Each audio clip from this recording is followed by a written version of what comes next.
Minimum wage. Have you ever, or do you ever, stop to really think about how much money you make in comparison to what is required for you to live your daily lives? I'm not talking about the things that you desire. I'm talking about things that you need or are essential, such as food, water, shelter, and clothing, and etc. I am Brittany Sneed, and I am here to persuade you on the subject of minimum wage. Minimum wage in the United States should be increased to all occupations by $5 because of the current minimum wage causing problems and not potentially being enough for individuals to support themselves. It provides economic growth and creates jobs. There have been protests about this issue as well. The current minimum wage seems to be not enough for the American people. The current minimum wage is not enough for a family to potentially support themselves either. But the first objective in this speech is to make you be aware that this is an actual issue and it is still in hot debate to this day. In a recent article called "Would Raising the Rate Be Good for the Economy?" by Barbara Mantle, mentions a 21-year-old woman named Crystal DuPont.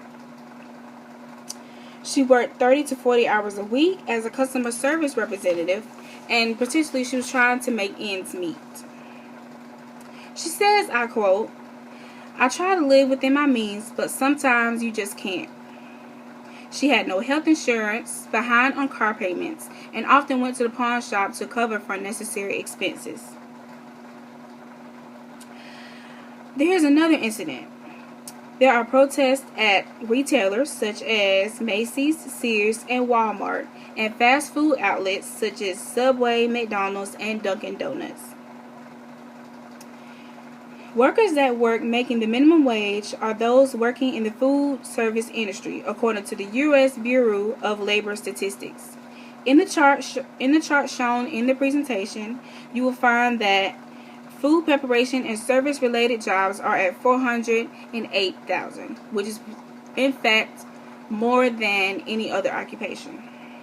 It costs U.S. taxpayers about $243 billion per year between the years of 2007 and 2011 to provide low-income families with public aid through one or more of 4 programs like Medicaid, food stamps, the Earned Income Tax Credit, and temporary assistance for needy families, according to a study by academic researchers. Also, according to the study, the restaurant and food service industries at 44% had the highest share of workers with a family member enrolled in one or more public assistance programs. Now, what is the purpose of me telling you all of this? Well, they all have one thing in common: money.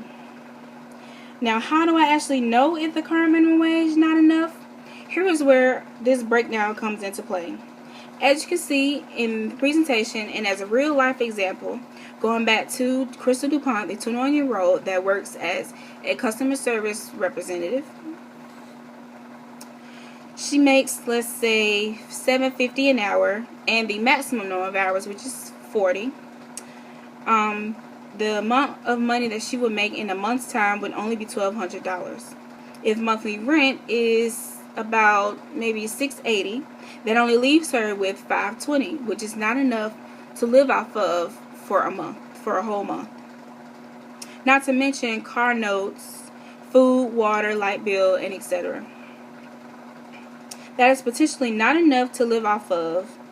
Now, if we add $5 to her earnings, that would put her at $2,000, and when she pays the rent, it will leave $1,320. That is enough, and not where she has to be in a predicament where she has to make ends meet. Another reason why the minimum wage should be increased by $5 is because it provides economic growth. In the chart labeled "Minimum Wages Buying Power Peaked in 1968" in my presentation, you can see that from October 1938 to February 1968, buying power is constantly increasing. Now, from 1968 to the present days, it is constantly decreasing.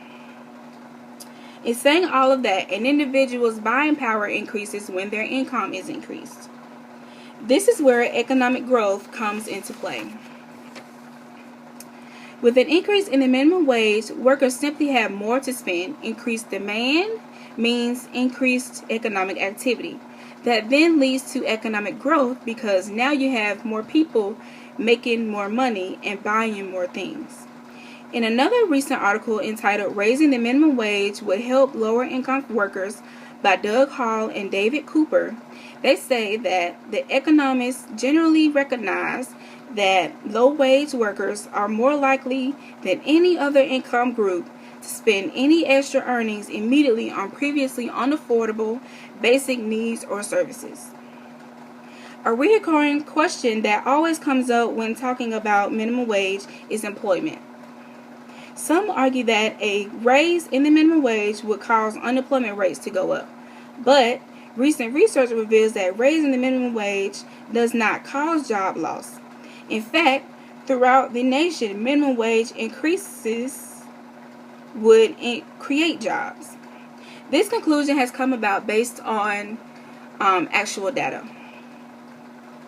In the chart displaying wage increase by year in comparison to employment, it shows that as wage increases, so does employment. A concern that is associated with this subject as well is the issue that for higher and degree level occupations that people hold, they feel that workers that work at a restaurant or fast food service should not be allowed to make that much money because they feel that they didn't earn it, versus someone who went to school for a 4-year degree and started out at that amount. But it is not about that. One has to be able to care for themselves. You have to sort of put yourself in their shoes. You also have to look past that, I went to college and got a 4-year bachelor's degree, and this person did not, yet they're making as much as I was at a fast food stop. It's more than that, and this issue is bigger than you and I.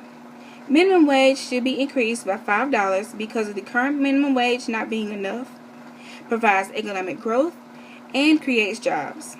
Doing this would be beneficial to the American people as well as the economy.